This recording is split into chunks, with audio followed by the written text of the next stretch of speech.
Welcome to This Explainer. Today, we're going to completely dismantle the whole bad at math stereotype.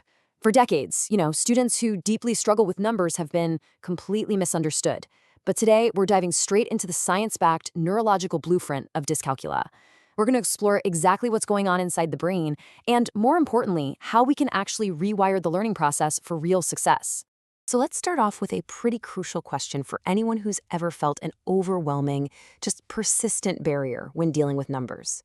Now, we all know math can be frustrating, and hey, math anxiety is a very real thing. But what happens when that struggle goes way beyond a temporary mental block? What happens when a child, or an adult for that matter, puts in double the effort, gets targeted tutoring, and still finds that numbers literally just don't make sense? Well, we've got to fundamentally shift our paradigm here. We have to instantly throw out the myths. It's not carelessness, it's definitely not a phase, and there's absolutely no way it's a symptom of low intelligence or laziness. Dyscalculia is a clinical reality. It is a verified, persistent neurobiological condition that actually affects roughly 3 to 7% of the global population. Just to put that into perspective, that means in your standard classroom, there's a really good chance at least one student is quietly navigating this unseen hurdle right now. Here is our roadmap for today. Number 1, beyond bad at math. Number 2, the dyscalculic brain. Number 3, distinct cognitive subtypes. Number 4, the CRA instructional ladder. And finally, number 5, sustaining the empowered learner. All right, let's jump into section 1, beyond bad at math. So, dyscalculia is officially classified as a specific learning disorder, or SLD. But the real crux of this definition is all about the gap. There's a statistically significant discrepancy between a person's general intellectual ability and their actual mathematical aptitude. Simply put, having dyscalculia does not mean you lack general intelligence. Not at all. It's a highly specific, very persistent impairment in mathematics that sticks around, even after targeted academic intervention. It really requires specific, domain-targeted support. Moving right along to section 2, the dyscalculic brain. Now, researchers actually refer to what's happening here as a disconnection syndrome. Let's think of the brain's white matter like a massive system of information highways. In a dyscalculic brain, we see reduced white matter connectivity. Because those structural connections are kind of degraded, information just cannot travel efficiently between the visual, frontal, and parietal regions of the brain. As a result, the brain has to work incredibly hard, literally recruiting heavy executive functions from the frontal lobe just to do basic computations, and that causes some severe cognitive strain. Right at the center of all this network activity is the intraparietal sulcus, or IPS for short.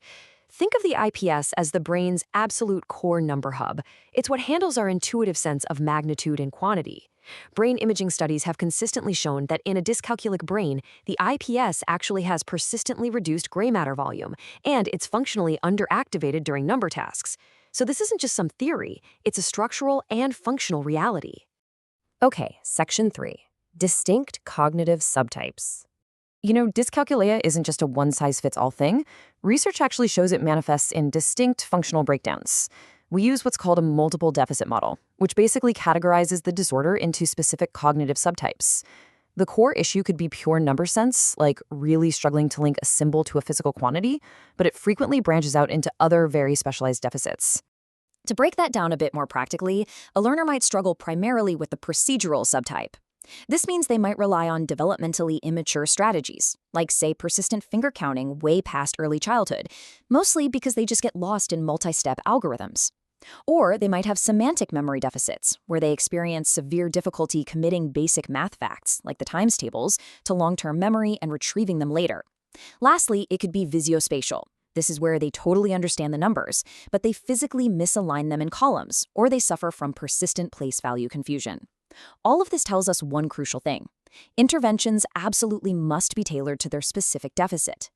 And genetics? Yeah, they play a massive role here. Actually, up to 70% of the variance in mathematical ability is genetic. That is a huge heritability engine.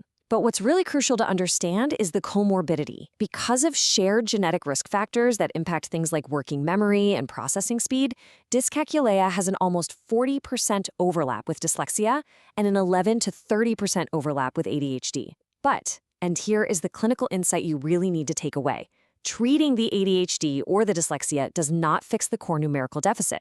The math issue requires its very own specific intervention. Which brings us to Section 4, the CR instructional ladder. So, how do we actually help? We use something called the Concrete Representational Abstract Method, or the CRA ladder. It's an exceptionally well-validated, research-backed framework. Because dyscalculic learners have impaired symbolic processing, jumping straight to numbers on a page is literally like asking them to read a foreign language. The CRA ladder acts as the ultimate neuro-accommodating bridge. Let's actually walk up this ladder together. Step 1 is concrete.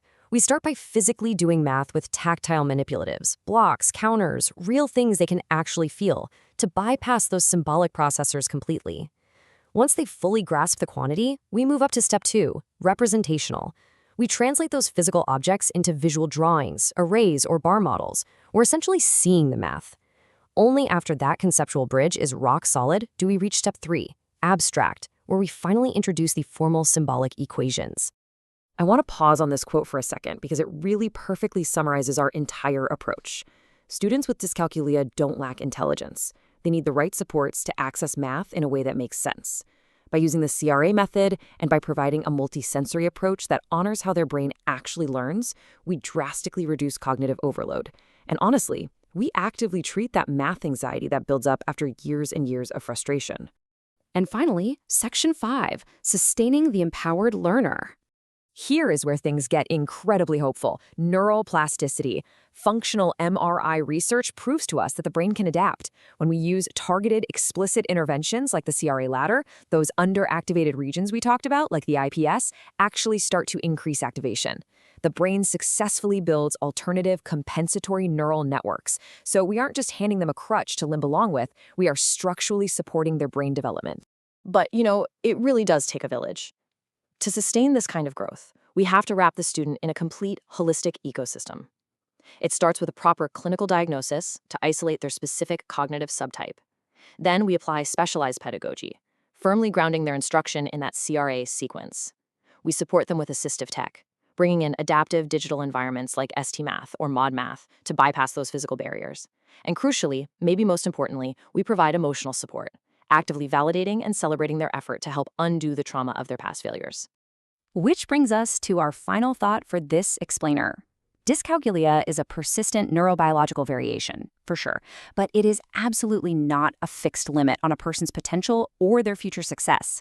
Mathematics simply doesn't require a standard brain. It just requires a different architectural approach to learning. Once we provide that proper blueprint, well, it leaves us to wonder just how much mathematical potential is waiting to be unlocked in these learners. Thanks so much for joining me today. Keep learning and keep building those conceptual bridges.